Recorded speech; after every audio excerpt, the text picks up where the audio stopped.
Today's episode is brought to you by Mazars. SoundCartel. Trust. It's a two-way street. But do managers need to be thinking about it differently? And how can calling out bad behaviour benefit a business and help develop trust? From SoundCartel, I'm Nicole Goodman, and this is Business Essentials Daily.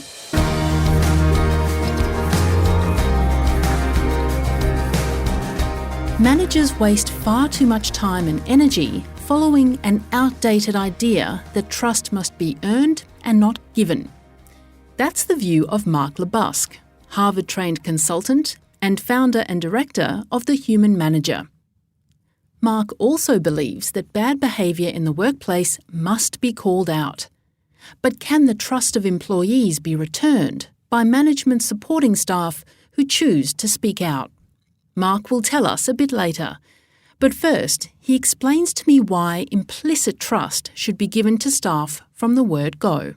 The amount of time that one needs to spend on keeping an eye on what people are doing well to then trust them takes away from a whole lot of other things they could be doing, like getting on with working on the business, on the strategy of the business, acknowledging the good work their people are doing rather than looking for the bad stuff. So really, time is precious to us in the workplace, and I think managers should start to realise that if they just trusted implicitly, they would get a whole lot of time back to work on more important and productive things than micromanaging and looking over the shoulders of their people. And why do you think trust has become such a critical issue in the last 12 months or so? I think the way that we've looked at trust pre-COVID has been that we've had to change and reimagine what trust is. Can I trust that someone is doing their work versus outside playing with their dogs or doing something like this?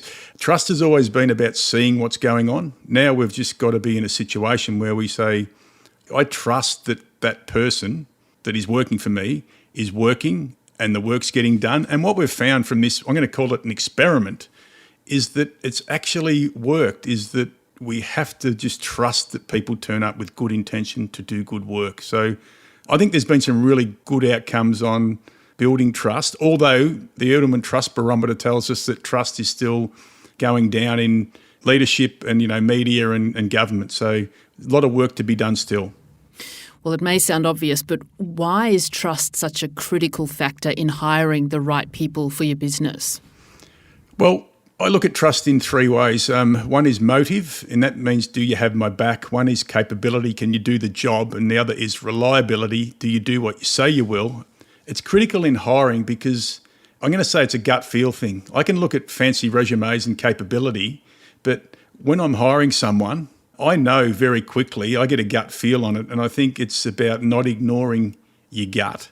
I've hired a lot of people who weren't the most capable, but there was just something about them that made me feel like when things were going bad or hard, they would be there having my back. So the other thing too is we're hiring remotely now too. So you just got to get that feeling that that person feels trustworthy and listen to our gut a bit more than we have in the past.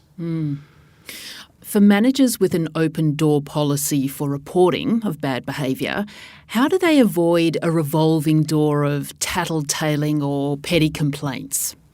I think it's critical to set boundaries here, to be really upfront with your people about, when you come to me with your little story that you've created or that you made up in your head or whatever it might be, or someone else told you, I'm going to ask you this question: have you spoken to that person? So I think that's a really important boundary is let's not go on hearsay, let's not go on this is my story and this is my self-serving story. Let's go with, have you actually spoken to that person about that before you come to me? I think that would get rid of about 80 or 90% of that sort of petty stuff that goes on in organisations. Mazars is an international audit, tax and advisory firm committed to helping clients confidently build and grow their businesses. To find out how Mazars can support your business, visit mazars.com.au. That's mazars.com.au.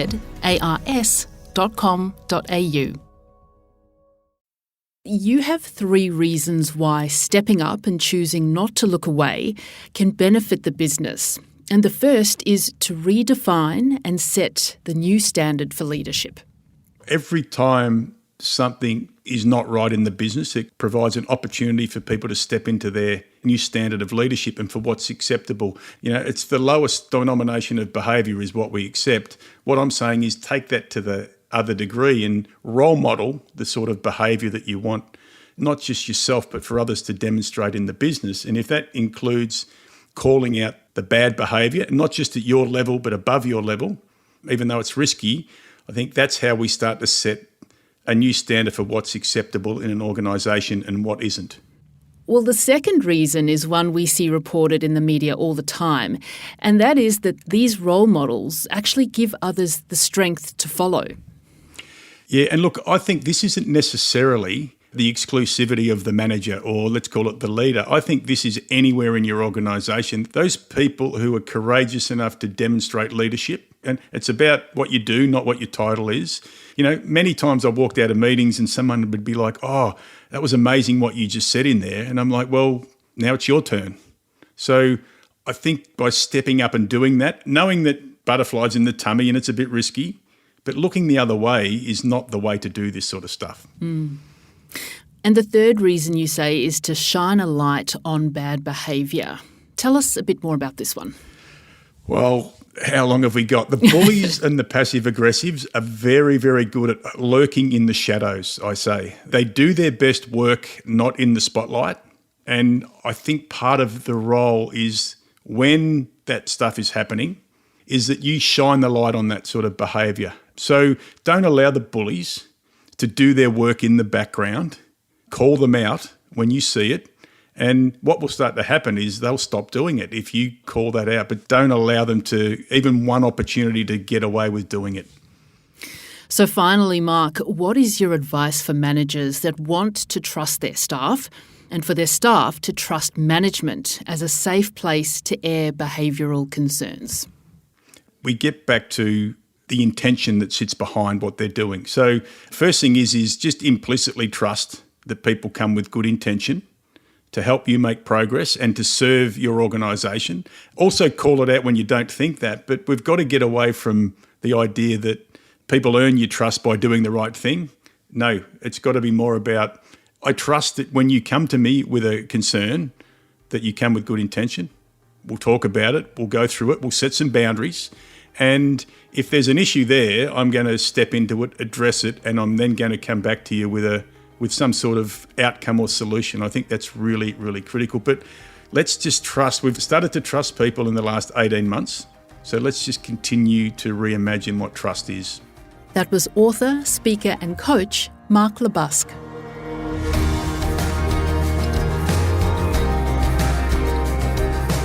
This episode of Business Essentials Daily is produced by the team at SoundCartel. Thanks for listening. I'm Nicole Goodman. We'll bring you more Be Daily tomorrow. Follow at BE Daily Podcast across social media and head to bedaily.com.au for more from the Business Essentials Daily podcast. SoundCartel. This episode was brought to you by Mazars. To find out more, visit mazars.com.au. That's mazars.com.au.